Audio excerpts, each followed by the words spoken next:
Benar-benar efek Jumat berkah. Tepat waktu subuh tadi, bek muda andalan timnas Indonesia Elkan Bagot akhirnya muncul ke publik setelah lama tak terdengar kabarnya. Ia mendadak ambil keputusan yang bikin semua fans timnas Indonesia sangat lega melihatnya jelang timnas senior melawan Jepang. Apa yang sudah diputuskan oleh Elkan Bagot? Temukan jawabannya hanya di sini.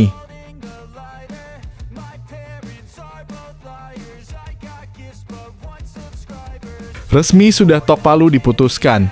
FIFA akhirnya sepakat putuskan tambah peserta untuk kejuaraan Piala Dunia 2026 kategori ini, Timnas Indonesia dan PSSI jelas untung super besar. Langkah lolos Piala Dunia jelas makin mudah karena hanya cukup lampaui ini saja. Semua rakyat Indonesia bisa berpesta pora bahagia hingga selebrasi di tengah jalan tol. Penasaran? Tonton video ini sampai selesai.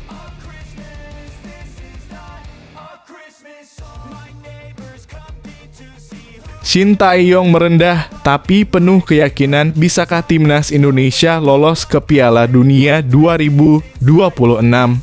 Meskipun menunjukkan sikap rendah hati, Shin Tae-yong tetap percaya bahwa timnas Indonesia memiliki peluang besar lolos ke Piala Dunia 2026. Apa yang membuatnya begitu yakin meski tantangan di depan begitu berat?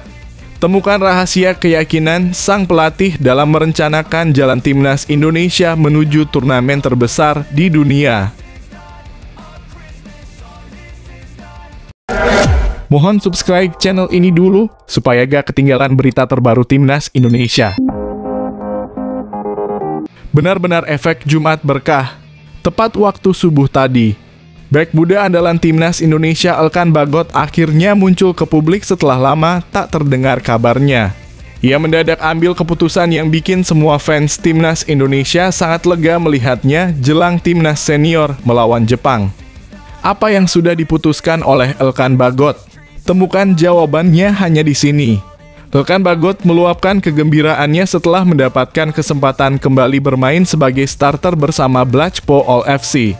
Setelah lebih dari 2 bulan absen akibat cedera, Elkan akhirnya pulih sepenuhnya pada November 2024 dan pelatih Blacpol, Richard Koch, memberinya menit bermain lagi.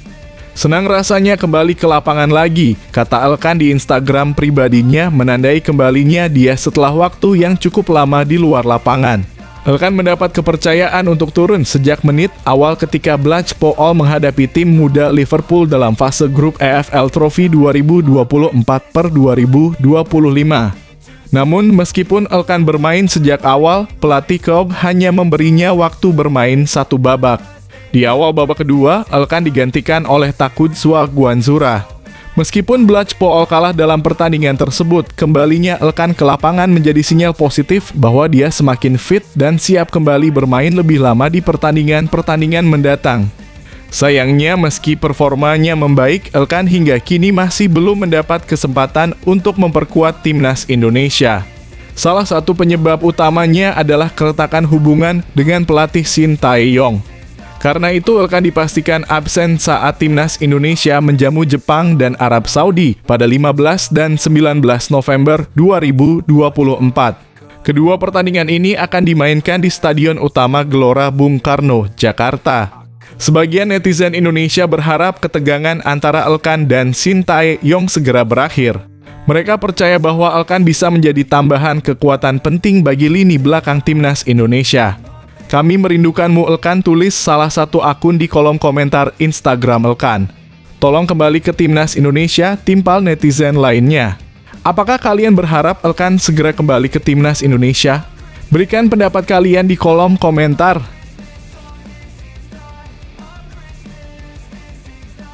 Resmi sudah tok palu diputuskan. FIFA akhirnya sepakat putuskan tambah peserta untuk kejuaraan Piala Dunia 2026 kategori ini, Timnas Indonesia dan PSSI jelas untung super besar.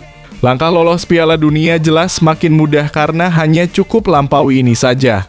Semua rakyat Indonesia bisa berpesta pora bahagia hingga selebrasi di tengah jalan tol.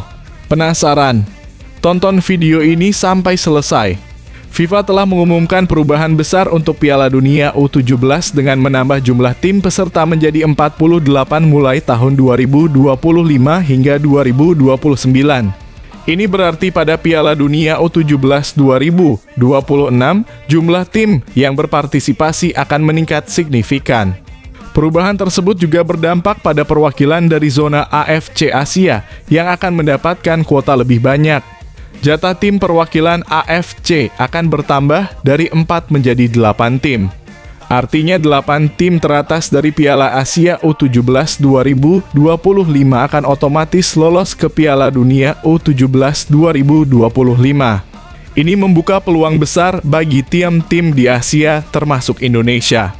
Dengan format baru ini, setengah dari 16 tim yang berlaga di Piala Asia U17 2025 akan mendapatkan tiket ke Piala Dunia U17 2025, yang berarti peluang Indonesia untuk lolos ke Piala Dunia U17 2025 adalah sebesar 50%.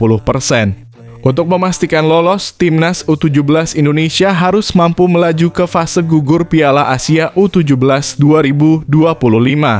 Dengan peluang yang terbuka lebar, Indonesia memiliki kesempatan besar untuk tampil di Piala Dunia U17 pertama mereka.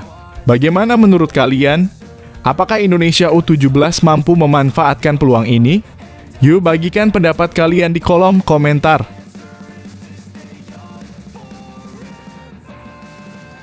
Shin Tae-yong merendah, tapi penuh keyakinan bisakah Timnas Indonesia lolos ke Piala Dunia 2026. Meskipun menunjukkan sikap rendah hati, Shin Tae-yong tetap percaya bahwa Timnas Indonesia memiliki peluang besar lolos ke Piala Dunia 2026. Apa yang membuatnya begitu yakin meski tantangan di depan begitu berat? Temukan rahasia keyakinan sang pelatih dalam merencanakan jalan Timnas Indonesia menuju turnamen terbesar di dunia. Pelatih Timnas Indonesia Shin Tae-yong masih yakin bisa membawa tim merah putih melaju ke Piala Dunia 2026. Kata Shin Tae-yong, kesempatan Timnas Indonesia masih ada meskipun lawan yang dihadapi cukup berat. Timnas Indonesia sudah menjalani 4 pertandingan pada grup C putaran ketiga kualifikasi Piala Dunia 2026 zona Asia. Dalam 4 pertandingan itu, Timnas Indonesia 3 kali bermain imbang melawan Arab Saudi, Australia, dan Bahrain. Satu-satunya kekalahan yang dirasakan Timnas Indonesia yakni bertemu Cina. 3 poin saat ini membuat Timnas Indonesia duduk di posisi kelima klasemen sementara grup C. Peluang Timnas Indonesia ke Piala Dunia 2026 masih terbuka lebar. Sebab poin-poin dari lawan di atas Timnas Indonesia tidak terlalu jauh. Hanya Jepang saja yang kini duduk di posisi pertama dengan mengemas 10 angka. Di posisi kedua sampai keempat yang ditempati Australia, Arab Saudi, dan Bahrain sama-sama mempunyai 5 poin. Dari awal PSSI menargetkan ke Shin Tae-yong untuk lolos ke putaran keempat kualifikasi Piala Dunia 2026 zona Asia. Artinya Shin Tae-yong harus membawa Timnas Indonesia di posisi ketiga atau keempat pada klasemen akhir grup C.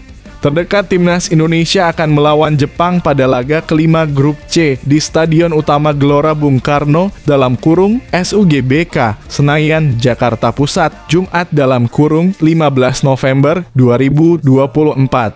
Setelah itu Timnas Indonesia menjamu Arab Saudi pada laga ke-6 grup C di SUGBK Selasa (19 November 2024). Shin Tae-yong sudah mengumumkan 27 pemain untuk menghadapi 2 pertandingan tersebut. Para pemain Timnas Indonesia diminta berkumpul di Jakarta pada 10 November 2024.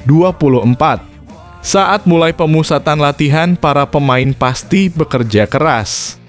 Itu menjadi motivasi besar untuk saya. Apalagi para pemain juga berusaha semaksimal mungkin. Shin Tae-yong sadar bahwa ranking Timnas Indonesia di FIFA paling kecil di grup C. Saat ini, Timnas Indonesia duduk di posisi ke-130. Jepang duduk di posisi ke-15, Australia di peringkat ke-24, dan Arab Saudi duduk di angka 59. Lalu Bahrain duduk di posisi ke-76, dan Cina berada di angka 92. Meski begitu, Shin Tae-yong yakin timnas Indonesia bisa akan memberikan kejutan. Walaupun ranking FIFA kami jauh dibandingkan rival, kami tetap ingin menantang mereka agar bisa lolos ke Piala Dunia 2026, tutup Shin Tae-yong. Shin Tae-yong juga mengucapkan rasa terima kasih kepada Ketua Umum PSSI, Erick Thohir. Kata Shin Tae-yong, selama ini Erick Thohir selalu membantunya di timnas Indonesia. Kalau ada masalah apa-apa, kami pasti bicara dengan Pak Erick Thohir. Karena bagaimanapun kami punya kewajiban untuk memenuhi kepuasan dan kesenangan supporter. Tutup Shin Tae-yong.